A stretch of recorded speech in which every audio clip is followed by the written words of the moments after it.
आज ही Doubtnut app download करें। Doubtnut पर होगा अब आपके सभी मैथ्स, केमिस्ट्री, फिजिक्स और बायोलॉजी डाउट्स का सफाया। बस अपने क्वेश्चन की फोटो खींचो, उसे क्रॉप करो और तुरंत वीडियो सोल्यूशन पाओ। Download now. हेलो फ्रेंड्स, हमारे पास एक क्वेश्चन दिया गया है। इसमें बोला गया दो सेल है जिसकी ईएमएफ ई है और internal resistance R1 and R2 है। उसको कनेक्ट किया गया है सीरीज में across a load resistance R। ठीक है, तो बोला potential difference across the first cell जो होता है वो जीरो हो जाता है। तो फाइंड करना हमें रिलेशन R1 और R2 का।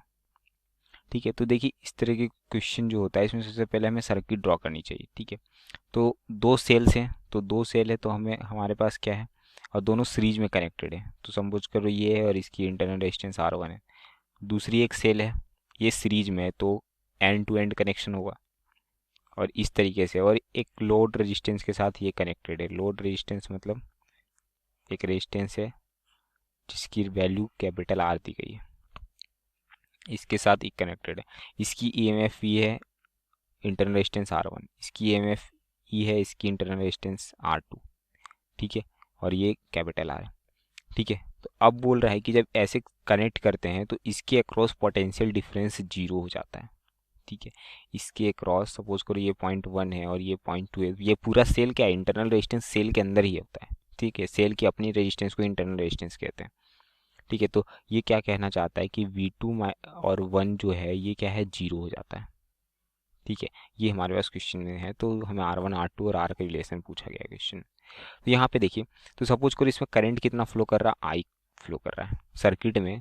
Suppose let I current flowing through the circuit, current flowing through the circuit.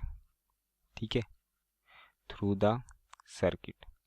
अब एक चीज़ यहाँ पे ध्यान दीजिए, I करंट अगर सर्किट में फ्लो कर रहा है, इसका मतलब इसकी जो I की वैल्यू होगी वो कितनी आएगी, नेट पोटेंशियल जो होगा इसका equivalent, E equivalent divided by total resistance. Total resistance circuit की सपोज करो आर इक्विवेलेंट है। तो ये देखो, अगर ये तीनों कनेक्टेड है सीरीज में, तो ये स्मॉल रेजिस्टेंस R1, ये R2 और ये R तीनों क्या हो गया, सीरीज में आ गया। और सीरीज में आ गया तो इन तीनों की इक्विवेलेंट रेजिस्टेंस कितनी हो जाएगी, R1 प्लस R2 प्लस कैपिटल R। ये हो गई इसकी इक्विवेलेंट रेजिस्टेंस। अब ये दोनों क्या है, सीरीज में कनेक्टेड है। ठीक है, ये दोनों सेल्स क्या है, सीरीज में कनेक्टेड है। तो सीरीज में कनेक्टेड है तो ई इक्विवेलेंट की वैल्यू कितनी हो जाएगी, ई प्लस ई आ जाएगी, दैट इज 2E आ जाएगा।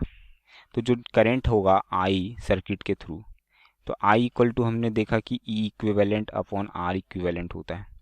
तो ई इक्विवेलेंट हो गया 2E और आर इक्विवेलेंट क्या होता है, R1 plus R2 plus R होता है। ठीक है, तो इतना करंट फ्लो हो रहा है इस सर्किट में। अब यहाँ पे देखिए V12 हम क्या लिख सकते हैं, या V21 क्या लिखेंगे कि इसकी जितनी ईएमएफ है माइनस इसमें जितना वोल्टेज ड्रॉप हो जा रहा है वही इसकी ये नेट आउटपुट देगा। ठीक है, अगर सपोज करो किसी सेल है जो 10 वोल्ट की मतलब आउटपुट दे सकता है मैक्सिमम, लेकिन उसकी इंटरनल रेजिस्टेंस के कारण उसमें वोल्टेज ड्रॉप हो जा रहा है कुछ 5 वोल्ट का, तो ये नेट कितना देगा, 5 वोल्ट ही तो देगा, 10 माइनस 5 इसकी ईएमएफ माइनस जो वोल्टेज ड्रॉप हो रहा है उसमें। ठीक है, बात क्लियर हो रही है। तो इसके अक्रॉस जो पोटेंशियल डिफरेंस होगा, ठीक है, किसके अक्रॉस बोला, सेल 1 के अक्रॉस ही बोला है ना, potential across the first cell. जी हाँ, तो potential difference across first cell होगा, वो क्या होगा, मतलब V21 जो हम लिखना चाह रहे हैं, दैट इज इक्वल्स टू ई, तो इसकी ईएमएफ हो गई माइनस, अगर इस सर्किट में आई करंट फ्लो होता है, इस सर्किट में कितनी करंट फ्लो हो रही आई, तो इसके अक्रॉस कितना वोल्टेज ड्रॉप होगा, ये आर रेजिस्टेंस के अक्रॉस सोचो तो, ये R1 वाले रेजिस्टेंस के अक्रॉस अगर इसमें आई करंट फ्लो हो रहा तो आई इंटू R1 तो ड्रॉप होगा ना वोल्टेज, और ये टोटल वोल्टेज तो आई ई माइनस आई आर हो जाएगा, ई माइनस आई R1। और ये इक्वल्स टू क्वेश्चन में क्या दिया गया है, जीरो दिया गया है।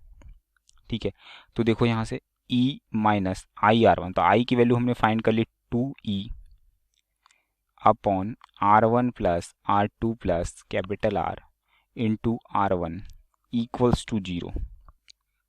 तो यहाँ पे एक चीज़ देखो, ई तो कॉमन निकल के कट जाएगा, मतलब ई कॉमन निकलेगा, जीरो के नीचे आएगा, जीरो हो जाएगा। तो ये जो बनेगा क्या बनेगा, 1 minus 2R1 divided by R1 plus R2 plus R equals to 0 बनेगा। आगे इसको फर्दर प्रोसीड करेंगे तो 1 इक्वल्स टू हो जाएगा 2R1 divide by R1 plus R2 प्लस कैपिटल R। अब ये मल्टीप्लाई हो जाएगा तो क्या हो जाएगा R plus R1 plus R2 equals to 2R1 हो जाएगा। ठीक है, अब यहाँ पे देखिए R इक्वल्स टू क्या हो जाएगा 2R1 minus R1 minus R2। तो जो R हो जाएगा वो किसके बराबर हो जाएगा R1 माइनस R2 के बराबर आ जाएगा। ठीक है, तो यही तो हमें फाइंड करना था कि R1 और R2 का रिलेशन क्या होगा। तो R equals to R1 minus R2 ये हमारा रिलेशन आएगा और यही हमारा आंसर हो जाएगा इस क्वेश्चन के लिए। तो आई होप आपको ये चीज़ें समझ में आई होगी और ये सॉल्यूशन भी आपको क्लियर हो गया होगा। Thank you. क्लास 6 से 12 से लेके नीट, IIT, जेई मेंस और एडवांस के लेवल तक 10 मिलियन से ज़्यादा स्टूडेंट्स का भरोसा। आज ही डाउनलोड करें डाउटनेट ऐप या व्हाट्सएप कीजिए अपने डाउट्स 8400 400 400 पर।